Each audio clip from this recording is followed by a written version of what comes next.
Hi everyone, welcome back to my Sonic Kitchen, and today we will talk about compression. What is it and how to listen for it? When you learn mixing, it can be difficult to hear compression, and I want to give you a few examples that will hopefully make it easier.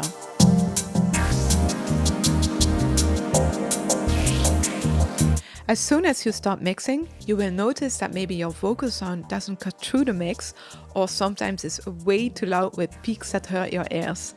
This also can happen with any other sounds like your keys or with your drums. And here's where a compressor really can help. Before we go into technical details, let's hear how compression sounds in the first place. Here you see the waveform, and you already can see here in the beginning and here in the middle there are like really loud parts. And these are the parts that are less loud. So let's listen to this first so that you can get familiar with this. Okay, let's have a listen how I sound quietly and how I sound when I talk loudly. So first we will listen to some mild compression. I will put it on a mild setting. Okay, let's have a listen how I sound quietly and how I sound when I talk loudly. You already can see that on the loud parts, here the meter goes to -1 dB gain reduction. So that is really, really mild.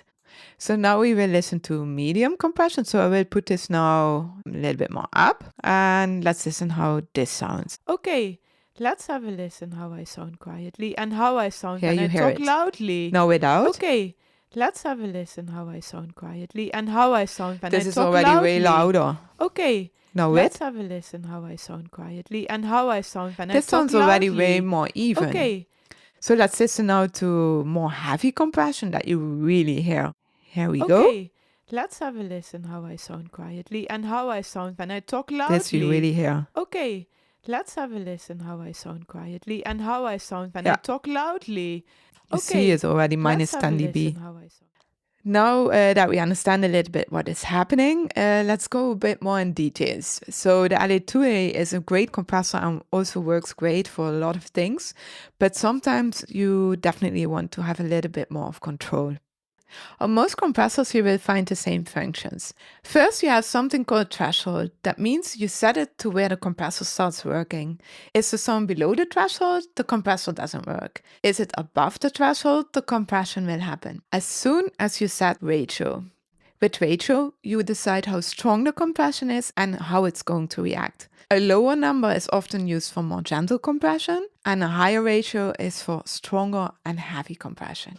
So here you see the threshold, it's on 0 dB, and the ratio is on 1:1. And when the compressor is on a 1:1 setting, the sound comes in and there will also be no compression going on. So I show you this now. You see there's nothing going on over here. So now I show you a gentle compression. So I go a little bit like this with my ratio. I will go with my threshold like this. This is very gentle. I can go even a little bit like this. So you see, the more I go down,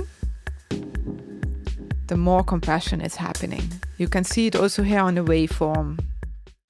The third control you often see is called knee. That one decides how gentle a compressor switch from an uncompressed to a compressed signal. Softer knees are usually used for gentle compression, and a harder knee can be used to squash things a little bit more. So let's listen how that sounds. And here you see the knee. So I will go a little bit more down here. Now it's actually very gentle, and here I can go harder. You can already hear it's more pumpy. Oh, and now we go soft. Here next to ratio, you see the attack time. With the attack time, you can decide how quickly the compressor reacts to the incoming signal.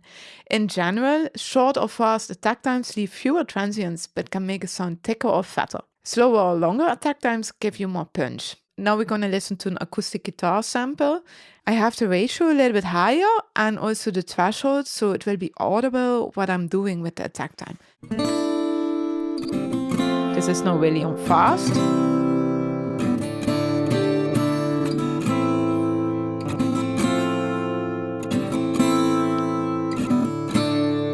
So that's now slower. And you can hear Here the sound starts to get more fuller again.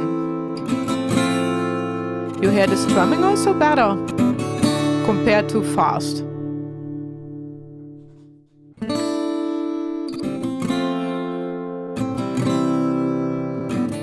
Here the strumming is more in the background.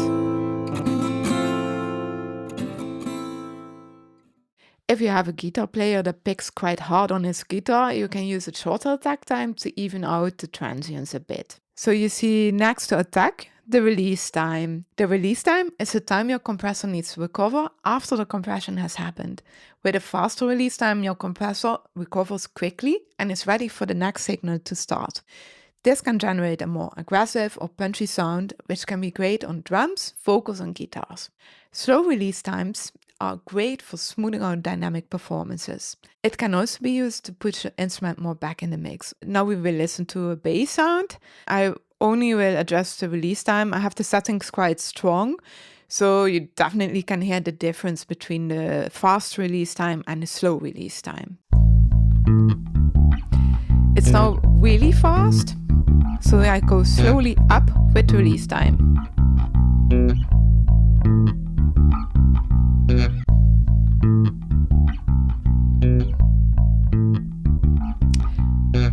So you hear it's really getting pushed away now. And here it's completely gone now, the sustain. It's really getting pushed down. So now you barely hear the bass anymore. And you can also see it here on the meter. So I go back. This is really fast. I find this a little bit too fast. Over here it sounds really nice. Next to the release time, we find the makeup gain. And because of the compression, you reduce the loud sounds in volume. To compensate for that, you can now increase the overall sound again. For example, when you compress a sound by 1, 3 or 6 dB, you can now increase the output by the same amount. So here I have an example. You see here the snare drum gets like a minus 4.6 gain reduction. And here's the gain. So what I do, I double click here and I put in 4.6. So now we level matched it. So this is now without.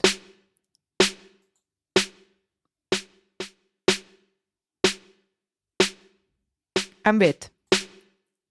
So now you hear the compression level matched.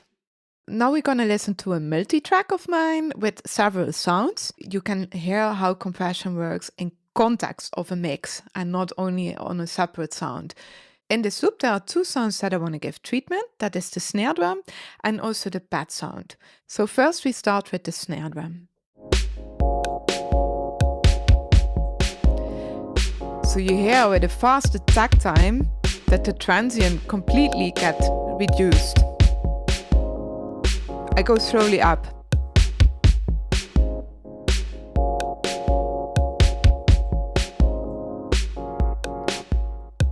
You hear how the transients are slowly coming back. Here we get more attack of the sound, more push. And here it goes more and more slower. But here I miss also the energy that I actually also want from the compressor. So I go back again.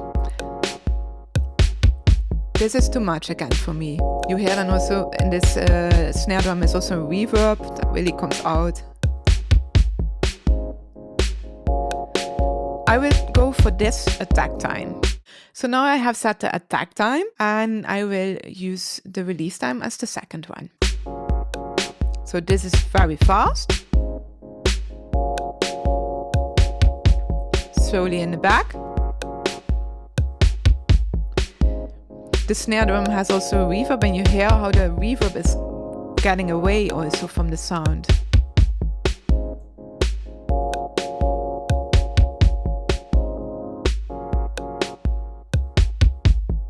Gets drier and drier. You hear that? And over here, the snare drum is completely back in the mix. This is not what I'm looking for, so I go back forward to faster. Now we hear it slowly again. And what is really important is now to listen to the tempo of the song. And actually when you set the release time on the tempo for the song, so you listen really for this, the snare drum gets more musical. Here the snare drum sounds still behind in time. So we go faster with the release time.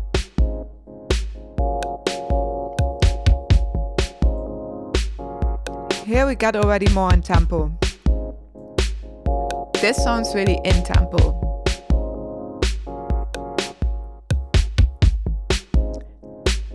And here we got really fast. This sounds already that's a little bit more upfront. But I want it more in the mix, so I go a little bit back.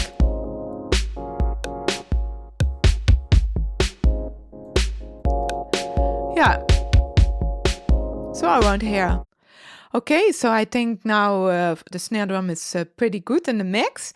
Let's check out the pad sound. Here's the compressor, and now we can listen to the sound with compression. So I'll dial the compression in.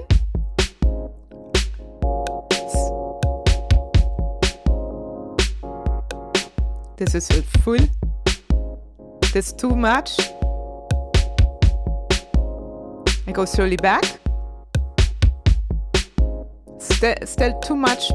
Now you hear the pads are really in the back of the mix. I don't want that. It needs to come more to the front. So I listen.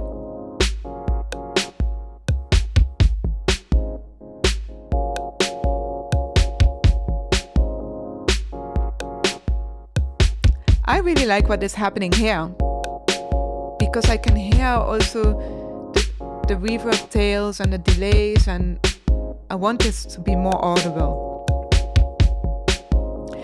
So I will give it also a tiny bit more gain. This is without compression.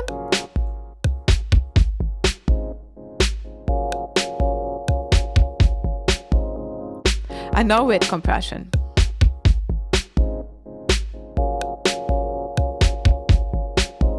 Tiny bit less here.